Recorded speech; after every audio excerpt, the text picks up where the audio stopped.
this film is so universal because it's based on this really important concept. What makes a person happy? How can we all be happy? Is it dependent on what we have, or is it dependent on something else? Talking to God by Jerusalem-based director and writer Maya Batash has just been released on iTunes, Apple TV, Amazon, Google Play, Microsoft, Vudu, and Fandango, and other streaming services. Released last year to film festivals, it has won a slew of awards.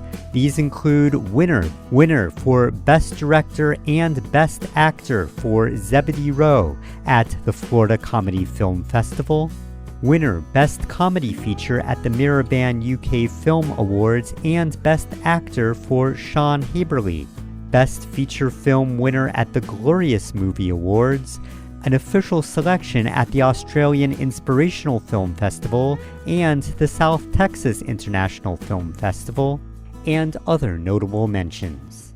Maya, welcome. Thank you. Thank you, Ben. Well, I think Rabbi Nachman would be very interested to know all these live streaming online platforms. Yeah. Because you based part of the movie on Rabbi Nachman, who is from the late 1800s, I believe.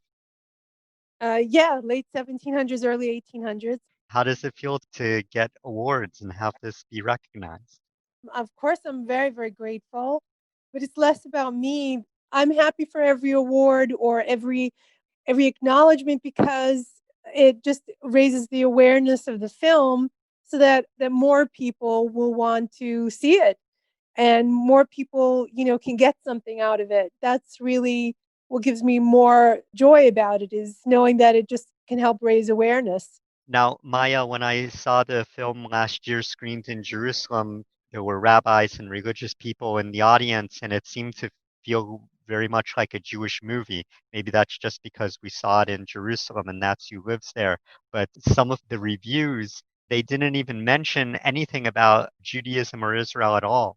Yeah, the film is really, I think it's a universal film. It's not really a film just for Jewish people. It's a film that I think any person, any human on this planet can benefit from, because it's a film about how to connect to God, how to connect to a person's own soul, how to connect to themselves, and how to have more clarity and how to be in the world. And I think that's something that anybody, whatever their religion, can relate to.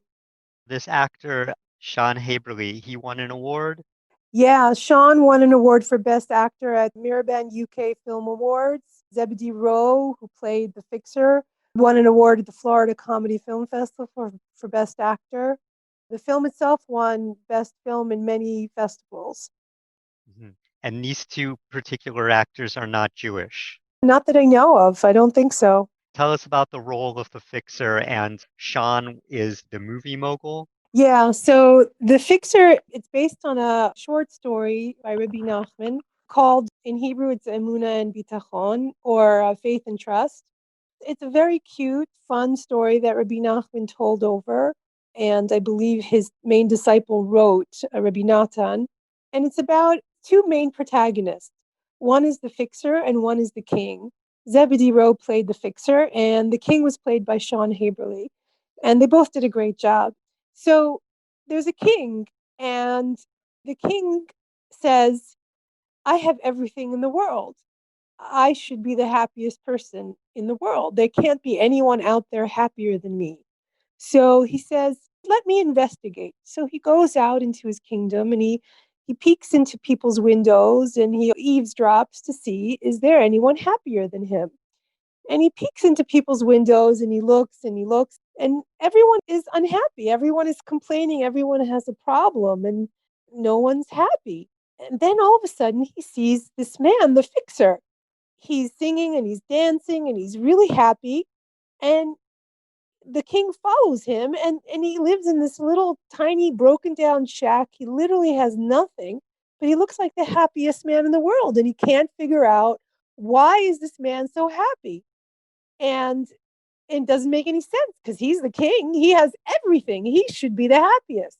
So that's what the story is about. The story is about how to be happy. And Is it dependent on what you have? What makes a person happy? And I think that's why this film is so universal, because it's based on this really important concept. What makes a person happy? How can we all be happy? Is it dependent on what we have, or is it dependent on something else? I'm a fixer. I can't really make anything, but I can fix just about anything. No one has a right to be happy. And you changed this to being a wealthy media mogul.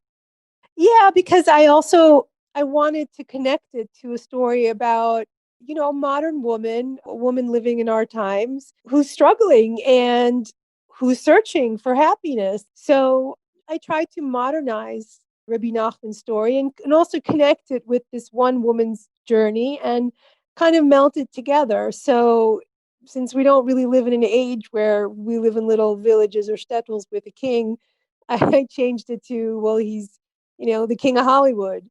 I think the message and the basic story premise is still there. How is Sean reacting now? He was very, very pleased about the award. And this other fellow is named Zebedee. Where is he from? He's from Australia originally. He lives in New York now, and he's an actor there, and I think he's also a musician. He was very pleased with it. He really loved it, and he's also very, very happy about his award as well. And what's going on in Uman, which because of coronavirus, you went there to film and you've been there several times, and usually thousands of people go there to visit the grave of Rabbi Nachman, and now tourism, of course, around the world is at a standstill. So Right. I mean, I think the biggest time of year when most people go is on Rosh Hashanah, when traditionally there's been like 30 or 40,000. And the rest of the year, it's just different groups of people, men, women, anyone who wants to go goes, but not in those kind of numbers. This particular year, unfortunately, I heard that it wasn't as big as usual because of Corona. Now I think people are able to go if they want. If I don't know whatever country you're coming from, what the rules are, but I think it's more open now. That's what I've heard. before Corona really hit, you were able to go to these film festivals and screenings. So what was that like? It was great. It was great to see people's reactions and talk to people, and I got a chance to like hear the reactions of people from all walks of life. At the last film festival that I went to before Corona hit was the Florida Comedy Film Festival. That was in February, and different people came over to me afterwards. Some were Jewish, some were not Jewish. And a woman who came over to me was an atheist and said she still loved the film and she got something out of it. And it was really nice to see that it didn't matter what people's like religious beliefs were, that there's a universal message about happiness and connection to God and connection to a person's own soul or self. That made me very happy. What does the award look like? Is it a little statuette? Yeah, it's a cute little statuette. Yeah, I got one for the best director, and I sent him his for best actor. He was very happy when he got it. And how many of these were you able to actually attend? Really, the only one that I attended was Florida, because after that it was all Corona. The rest were online. It's a funny way of working out. If this movie had been released 10 years ago, I mean, the online streaming thing is way different than 10 years ago. So in a way, you like lucked out that your film is able to really get out there while everyone's sitting at home. Yeah, initially you might say like it wasn't so great that the film festivals were online, but I'll tell you something. I also screened the film at the Kansas City Film Festival, and I had 300 people seeing my film online. I don't know that many people would have showed up in one screening, in a live screening. So I feel like a lot more people ended up seeing this film because it was online than if it had been live, I think. And what are you going to do now? What's up next for Maya Batash? So now this film has just been released and kind of trying to spread the word. With regard to me, I have other projects that I've written and I'm very anxious to get started on them. We'll see how that plays out with the whole Corona thing. Can you give us a preview of some of your ideas? Yeah, it's more than an idea. It's a script that's finished and ready to go. Well, I'll give you the name of the film. It's called Women Behaving Badly. So it's another comedy. Let's just leave it at that.